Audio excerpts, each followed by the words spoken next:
Hello and good morning, everyone, and welcome to your morning briefing here from the Early Warning Network for Monday, the 24th of March, 2025. I'm your host, Mike Shelby. Big thanks to Robert and Jared holding down for the majority of last week while I was out. Let's go ahead and jump inside the Beltway here, Robert. Starting with these secret payments to Venezuela that were approved by the Biden administration. What's going on? Good morning, Mike. So these are some people speaking on background that worked in the Biden administration. They said that the Biden administration secretly allowed Chevron to pay the Venezuelan government hundreds of millions of dollars. And these are fees and taxes that the Venezuelan government said that Chevron owed. And according to these people, the Biden administration did this by issuing an undisclosed supplement to the sanctions waiver that allowed Chevron to drill Venezuelan oil. And there's also talk that the Trump administration is going to extend this waiver on the condition that the money that Chevron would pay to the Venezuelan government would be used to help pay for deportations to Venezuela. Interesting. All right, let's move on to Chuck Schumer. There's been quite a bit of talk about a constitutional crisis. Some of his most recent comments say that if Trump defies the courts, then the United States is headed for another mass uprising. What did he say? Yeah, Schumer said that Trump defying these lower federal courts would trigger a mass movement across the United States. Another comment that he made I found interesting was that he said the Democrats' plan is to make Trump the quickest lame duck in modern history, and that fits with what they are doing here with these lawsuits. I think we're over 100 lawsuits now. Mm-hmm. I've also noticed, just looking through my feed of leftist blogs and left-wing websites, I've also noticed I think the temperature actually is raising pretty substantially. This is something that we have anticipated for a while, and we've talked about. As the weather warms up, so will the left-wing protest movement. Heretofore, we've seen lots of protests. We've seen what I would characterize as domestic terrorism. I think the fire bombings of these Tesla dealerships, I think they are acts of terror. Beyond that, I have not seen a whole lot of organizing similar to 2017. So that's, we're still paying attention to some indicators that I think should be developing probably later this year. All right, let's move on to this final note here inside the Beltway. The Pentagon is calling for an offensive cyber strategy. Well, this is Chief Information Officer Katie Arrington, or Acting Chief Information Officer. She's a former DoD official under the first Trump administration that worked on cybersecurity issues. And at the DoD Cyber Workforce Summit, she said the U.S. needs a more offensive cyber strategy because we need to match foreign adversaries who know U.S. networks and are going to exploit them. And then at this summit, she actually called on Pentagon cybersecurity and warfare employees to propose policy changes to DoD leadership that would allow for more offensive cyber operations. And this is something I saw earlier this year, especially during some early congressional hearings at the beginning of the Trump administration, that there was this real push to shift U.S. strategy from defensive focus to offensive focused. And according to the Trump administration, or Donald Trump's executive order ordering the creation of a national resilience strategy, the Trump administration is going to start pushing down a lot of the defensive side of cybersecurity to the state and local agencies and governments. I do think a more offensive cyber strategy would likely focus on China, because that's where the Trump administration is really pivoting to, this China containment idea. And so far, a defense-focused cyber strategy has failed to deter these foreign adversary intrusions on critical networks, which includes the Treasury Department and other government networks. I think some DoD networks have also been infiltrated. And also these cyber criminal attacks that have been targeting critical infrastructure like water purification plants, hospitals, and emergency services. But there is a risk that taking a more offensive stance, targeting critical infrastructure in China, for example, could risk escalating, these cyber intrusion attacks on critical infrastructure and supply chains here in the U.S. All right. Yeah, let's continue to pay attention to this. Thanks for that, Robert. And we'll move on to our roll-ups. We're looking maybe at a mid-July debt ceiling breach if nothing is passed in Congress. What's going on? This is from a think tank called the Bipartisan Policy Center, and they said that according to their analysis, we could breach the debt ceiling as early as mid-July. They did say that while it's in their opinion, it's unlikely that a lower than expected tax revenue during in this current year could actually risk the U.S. hitting the debt limit as early as June. And then I also saw that the Treasury Department has not yet released a forecast for the X date, which is the potential debt ceiling breach date. Mm-hmm. All right. And then let's move on to this Corporate Transparency Act. So the Treasury Department issued an interim final rule late Friday, and it's rolling back the corporate reporting requirements under the Corporate Transparency Act. And so the Corporate Transparency Act was passed last year, and it would require all U.S. corporations to report the what is called the real beneficial ownership, or face fines and penalties. And now the Trump administration, what they're doing is making this rule apply only to foreign corporations rather than U.S. corporations. That's interesting. Yeah, I noticed there's been I went to go file late last year, or maybe in like January or something, and the website said that it's kind of up in the air. So Congress passed this, and so I mean, is the Trump administration rule on this final that it will only apply to foreign, not domestic corporations? Well, the interim final rule is that. So I imagine there could be some challenges, but as far as I understand, part of the motivation for actually changing this to only apply to foreign corporations was that there was a lot of talk of lawsuits. I think there were a few lawsuits filed late last year over this, and the Trump administration just didn't want to fight those lawsuits anymore. Mm-hmm. All right. Well, that makes sense. All right. And then over in North Dakota, a court has sided against Greenpeace for the Dakota Access Pipeline protests and activists. I mean, that lasted for months. What's going on? Yeah, this was interesting. This was a jury decision that awarded $660 million to an energy developer called Energy Transfer LP, who was involved in the Dakota Access Pipeline project. And the response to this so this was over defamation and conspiracy that the jury found Greenpeace liable for. And a lot of legal experts in the energy and green energy field, and they've said that this decision could have a chilling effect on environmental activist groups and actually invite more of these lawsuits against activists. So I think this could end up being a deterrent to protests against some of these pipeline projects that the Trump administration is proposing. Okay. Does Greenpeace have $660 million to give this energy company? I don't think so. So I think that's part of this deterrence is that they said they're going to appeal, and if they lose the appeal, or it's not the award is not moved down significantly, I think this is going to deter some of these smaller groups, like we've seen coming over from Europe, like the Extinction Rebellion group, and some of these more activist environmentalist groups that do the things like the highway shutdowns and the vandalism of fossil fuel vehicles and stuff like that. I think this would possibly be a deterrent for that growing. Mm-hmm. All right, thanks for that, Robert. Let's bring on Jared and look over to Australia. They've announced additional defense spending. How serious is this? I think it's pretty serious, particularly for two reasons, actually, and I'll get to those here in a second. So it's $627 million US worth of investment. This is into Australian submarine bases for the AUKUS project, into frigate acquisition and guided weapons manufacturing. And this is all on top of the already almost 10 billion USD already allocated for defense over the next 4 years. Now, the two big things that I see in this that are very important: the AUKUS investment, what that does is show a confidence in the alliance that between the US, UK, and Australia. There's been a pretty hard media campaign saying that, oh yeah, pulling out of Ukraine is going to shake alliance faith in, or partner faith in the US in Asia. And I'm just not seeing it. And here we even have Australia, one of the most liberal parts in the Pacific, saying, no, we're doubling down on this. And at the same time, the guided weapons manufacturing shows additional confidence in it, but also it shortens the supply chains because the Royal Australian Navy uses most of the same weapons as the US Navy. So what that does is actually create a manufacturing hub and shorten the supply chains right into Australia. Very interesting.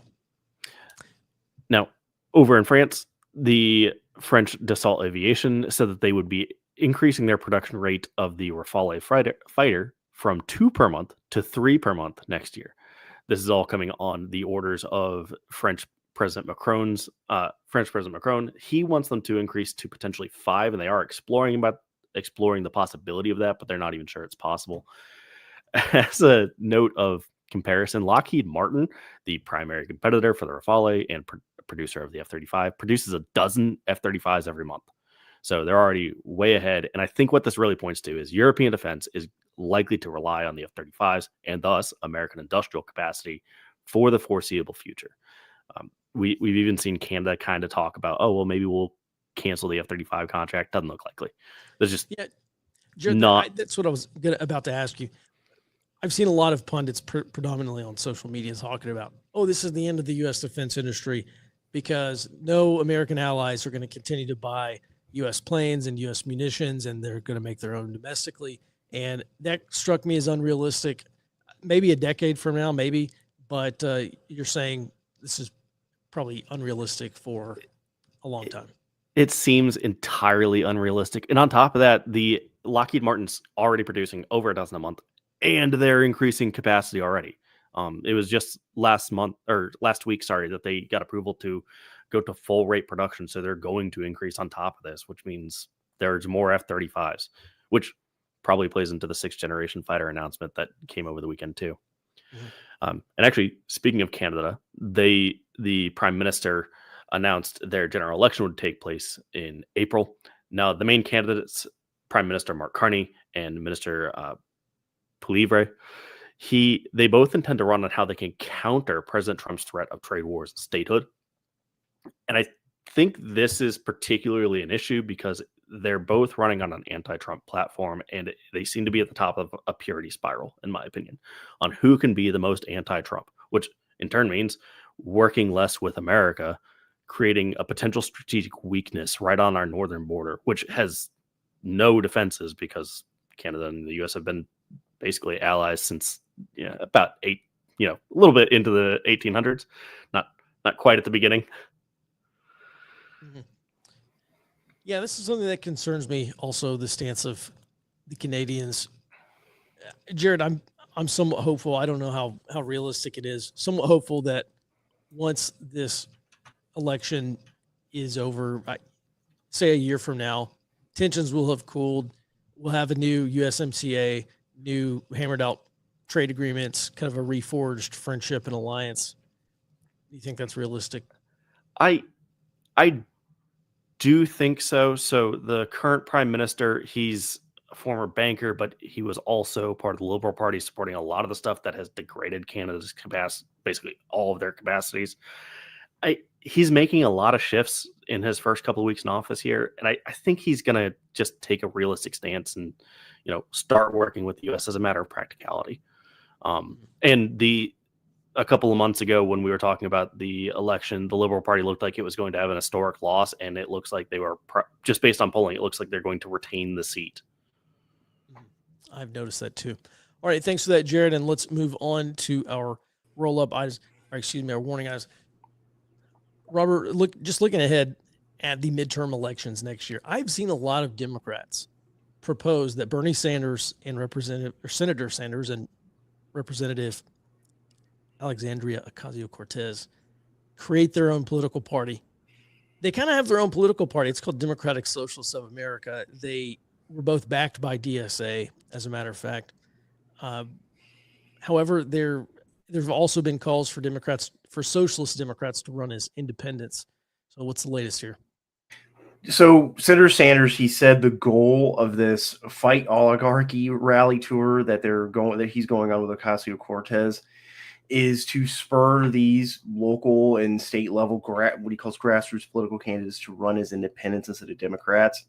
He did say something else interesting, that he said the only hope for the Democratic Party is to, quote, open the doors and let working class leadership into the party. So I think while there's this push after this whole blow up with Chuck Schumer over that stopgap bill a couple weeks ago, I think Sanders and some of the more progressive parts of the party are still leaving the door open for them to try to push to get more seniority in the party.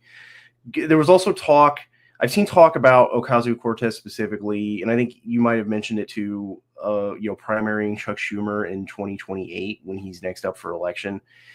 I don't see that happening in that specific case, but there is a chance that they could, primary some of these other candidates in these safe blue districts. And I think that actually might spell trouble for the Democratic Party's chances in 2026, because the polling that we've cited post 2024 election shows that the moderate wing of the Democratic Party has a lot more support among voters. There's a lot of discontent with the way that the party on the national level has shifted leftward, according to these voters, and a harder swing left could, I think, hurt the Democrats' chances of flipping the House or Senate in 2026, which is the linchpin that we've talked a lot about of, what happens after that, as far as like, mass civil actions and protests and things like that. Mm-hmm. It's funny just looking at this proposal from Bernie Sanders. This is exactly what Democratic Socialists of America have been telling their constituents. Find the areas where DSA support is the highest and don't run as Democrats, run as independents. And that is effectively their strategy heading into the midterms. I think the DSA said they're planning on running 10 candidates in congressional elections, all running as independents, not running as DSA candidates. And so it's interesting to me here that Bernie Sanders is also supporting and apparently adopting that strategy. All right, and then let's move on here to the final item. Thanks for that, Robert. Bring Jared back on. All right, what's going on? We've been hearing about all these undersea cables being clipped in the Baltics and out near Taiwan. And Russia and China have been blamed for both. So what's the latest here? Yes, and largely that was attributed to like dragging anchor, just general maritime negligence. But China decided to unveil that they have a designated undersea cable cutter. Now, this thing can reach down to about 4,000 meters, which I have a map here showing the different ocean depths. Most of the underwater cables follow the shallower portions here, so it can actually reach, I think it's something like 90% of underwater cables. Now, the submersible is reportedly only for civilian usage and mining operations, which is a very big deal. Now, the original reporting outlet said that this could cut cables, quote, near strategic choke points such as Guam, which is a linchpin of the U.S. military's second island chain, a defense strategy used to contain China. So even though coming from China, they're saying, oh, this is only civilian use, it's only for mining operations. That's in the same publication that is run by their government. They're saying, yes, but also it could be used to cut off Guam. So really what we're seeing here is this is probably meant to be taken as a threat to global communications, and that's why they're disclosing it. That is why they're saying, yes, it is, you can't really touch us with it because it's civilian, but at the same time, we could use it to touch you. And that is a stressor on Western rules of engagement, quite frankly, because what that means is that basically we will have to figure out a way to defeat the submersible without openly targeting civilians. And as it stands, that's not really doable right now. That it probably will happen in the future, but it is certainly a stressor that's going to have to be discussed. And then if the Chinese were to cut these undersea cables linking Guam, could that happen on either side of Guam? The U.S. side or the Asia Pacific side? I believe so. China's made a lot of so with it being assigned to mining operations, that does raise a lot of concerns about, okay, well, where is China doing mining operations? It's all over the Pacific, actually. Anytime that they engage with a Pacific Island nation, it's, oh, well, let's do seabed mining. This is going to be attached to those seabed miners, which do fall on the other side of Guam. Now, it's not super often that they're over that way, but it is at least a possibility. Mm-hmm. And then if the Chinese were to cut these sea cables linking Guam, could Guam tip over?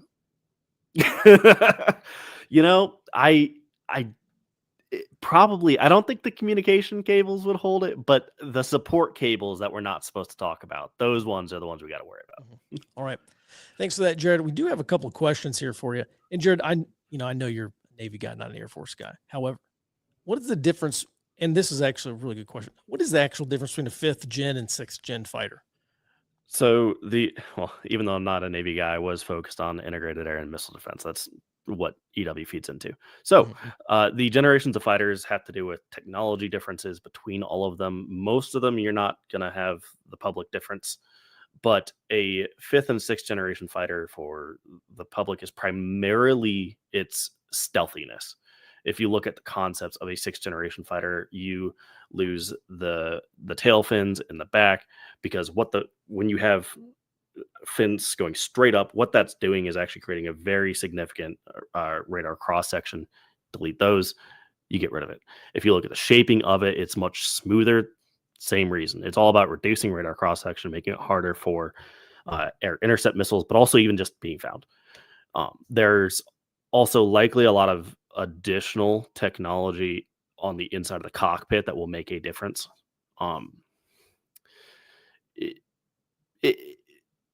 The way that the F-35 is publicly being used, and I would expect this to just kind of add on to it as a 6th generation compared to the 5th generation F-35. The F-35 appears to be kind of like a command and control unit for lower generation fighters like the F-16, F-15, F-18. So I do think that the F-47, as it's being proposed, would be something akin to that, and potentially for it probably won't be for export. Since it's replacing the F-22, it probably will not be for export. Okay. All right. Thanks for that. And then I think we do have a couple other questions we want to get to. Here's one from Ben. More people are coming to the realization that Ireland is being overrun with immigrants and they're losing their culture. What is the motive for politicians to force such drastic change? I guess I will pitch this one to Robert. Robert, I see where, what's the guy's name? McGregor? Is it Colin? The MMA Conor fighter. McGregor, yeah. Yeah. So he says he's going to run for president of Ireland. Apparently he has to be nominated by a party to be able to do that. Effectively, I don't think any party is going to actually nominate it. Like no major party is going to nominate him. So I'm not sure how realistic this is. But he is putting this debate, I think, on the map in Ireland here. And this is something where Irish politicians have all but refused to even talk about it. I know you're not an Ireland guy. However, how do you want to take a stab at this question? So I think, because this is not just Ireland, obviously, this happened across Europe. And if you look at it from this perspective, the Biden administration, I think, was also attempting to do something similar through the CHNV, the temporary protected status, the CBP1 app, and allowing this mass immigration crisis to happen here. I think the motivation is primarily economic. The idea is that we have an aging tax base. There are a lot of the Western countries, and really it's global, have low total fertility rate, and I think these politicians in Europe and here, and some here in the United States, decided the solution to an aging population with a lower fertility rate was to basically replace the tax and consumer base, because to maintain things like Social Security, government pensions, and also maintain economic growth. They want the GDP line to continue to go up. Mm-hmm. Yeah, to which we should really be asking the question, what is the GDP for? If the GDP is for the people of the country, then why is we're essentially talking about the eventual depeopling for the whole reason the GDP is for. All right. Thanks for that, Robert. And everyone, that's going to do it for today's early morning briefing. Thanks so much for your support. We'll be back in your inbox tomorrow morning, back on the show starting at 08 Central Time. Until then, be well and stay out front.